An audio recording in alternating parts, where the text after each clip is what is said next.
Welcome to In History, your gateway to the intriguing and often mysterious corridors of history.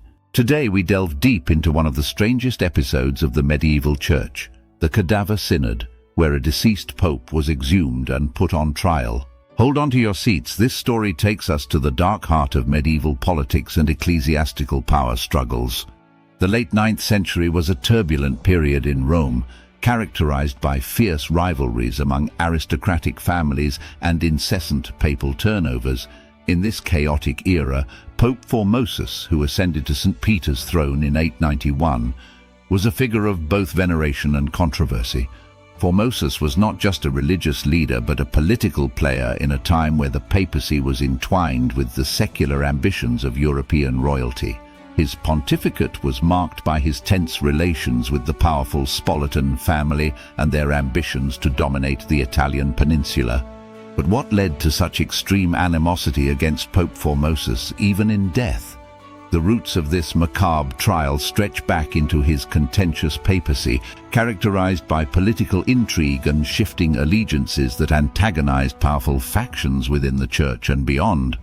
Formosus was embroiled in the complex politics of his time, especially concerning the crowning of emperors.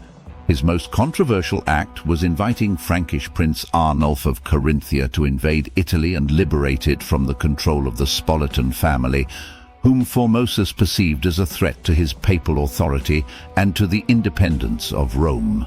In 896, Arnulf marched to Rome, and Formosus crowned him as the Holy Roman Emperor. This decision was deeply divisive. While it bolstered Formosus's position against his enemies temporarily, it also angered local Roman factions and the Spolitans, who had their own imperial ambitions. After his death, these groups harbored a lasting resentment against Formosus, viewing his actions as a betrayal that merited severe retribution, even posthumously. Despite his death in 896, Formosus's story didn't end with his burial. His successor, Pope Stephen VI, propelled by a vendetta and possibly under pressure from Formosus's political enemies, embarked on a vendetta against his predecessor that would shock Christendom. In January of 897, in an unprecedented event, Stephen VI ordered that Formosus's corpse be exhumed and brought to the papal court for a posthumous trial. Dressed in papal vestments and propped on a throne, the decaying body of Formosus was subjected to a macabre spectacle. The charges were severe: perjury, serving as a bishop while actually a layman, and violating church laws by aspiring to the papacy. A deacon was appointed to speak for the deceased. As you might imagine, the trial was a farce, ending with Formosus being found guilty on all counts. The verdict was as gruesome as the trial. The papal vestments were ripped from Formosus's body, 3 fingers used for blessings were cut off, and his papal decrees were invalidated. Finally, his body was cast into the Tiber River, though later retrieved by loyal followers. The Cadaver Synod sparked outrage across Europe. The public and the clergy alike were horrified, leading to Stephen VI's imprisonment and his murder in the summer of 897.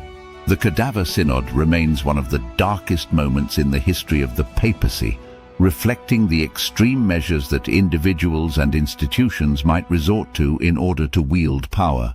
It's a stark reminder of the potent mix of politics and religion, and a cautionary tale of the depths to which human dignity can plunge in the pursuit of vengeance. Thank you for joining us on this historical journey. Don't forget to like, subscribe, and hit the bell icon to receive updates on more fascinating tales from history. Share your thoughts in the comments below and let us know what other historical mysteries you'd like us to explore next.